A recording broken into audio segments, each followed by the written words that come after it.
দীর্ঘ অপেক্ষার অবসান ঘটে আবারও কাল থেকে শুরু হয়েছে যশোর নীলগঞ্জের মহানামযজ্ঞ, যা চলবে 6 জুলাই পর্যন্ত।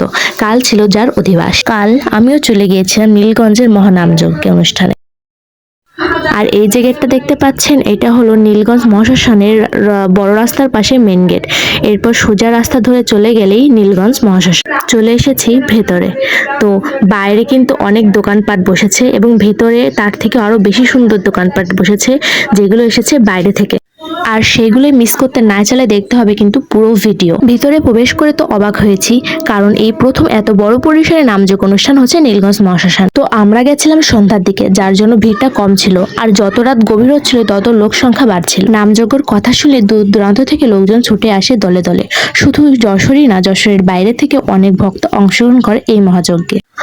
আর প্রতিবারের মতোই চোখ ধাঁধানো মঞ্চ তৈরি করা হয় এখানে, যেখানে রাধাকৃষ্ণ সহ থাকে প্রায় সকল দেবদেবীর ছবি এবং বিভিন্ন আলোকসজ্জা, যেটাই কিনা নামযজ্ঞের মূল আকর্ষণ।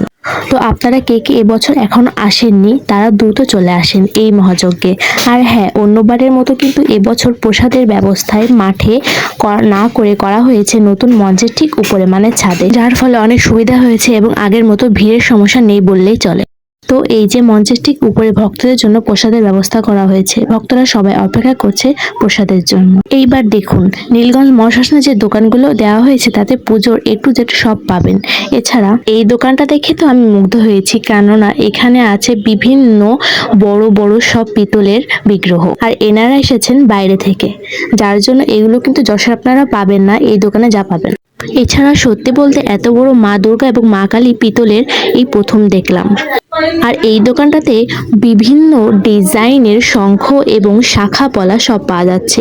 আর এইদিকে দেখুন তো, ব্লাউজ, পুজোর জন্য কত সুন্দর সুন্দর ব্লাউজ এখানে পাওয়া যাচ্ছে। মা দুর্গার মুখ আঁকানো ব্লাউজ, যেগুলো কিনা যশোরে দেখাই যায় না, যা এই দোকানে পাবেন। নামযজ্ঞ দেখার পাশাপাশি কিন্তু পুজো শপিংও করতে পারেন এখান থেকে। আর এই যে দেখুন, নিচে মঞ্চের নিচে হচ্ছে নামযজ্ঞ আর উপরে প্রসাদের ব্যবস্থা। তো ভিডিওতে যতদূর পেরেছি বিস্তারিত জানিয়েছি। তো ভিডিওটি শেয়ার করে অন্যকেও দেখার সুযোগ করে দিন। তো আজ এখানেই শেষ করছি। হরে কৃষ্ণ।